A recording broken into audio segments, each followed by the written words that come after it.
আর্জেন্টিনার খেলোয়াড় তোর প্রিয় হলো কেমনে বেঈমান?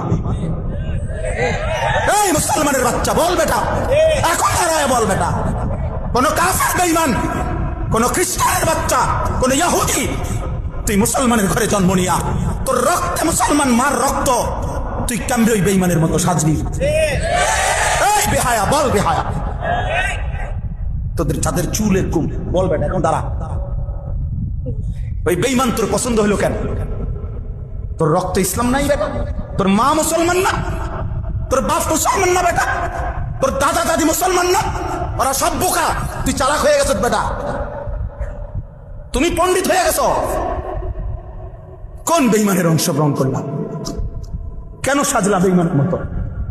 তোমার নবী নাই, তোমার রাসূল নাই, তোমার আল্লাহ নাই, তোমার নবী সাল্লাল্লাহু আলাইহি সাল্লাম চুল রাখে নাই? কথা বলে না কেন? আল্লাহর নবীর চুল ছিল কিনা? নবীজির চুল মোবারক ছিল কিনা? তিনি চুল রাখতেন কিনা?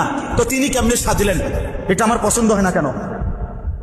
নবীর সাহাবী সোয়া লাখের চাইতে বেশি সাহাবী, লক্ষের চাইতে, ওনাদের চুল ছিল না মাথায়? তো ওনাদের চুল কেমন ছিল তার কোনো বর্ণনা নাই কিতাবে? তো তুমি দেখো না এটা? তোমার ধর্মকে তুমি এত বড় বেইজ্জতি করলা কেন? তোমার রাসূলকে তুমি এত বড় বেইজ্জতি করলা কেন? এটা কোনো ইনসাফ হইতে পারে?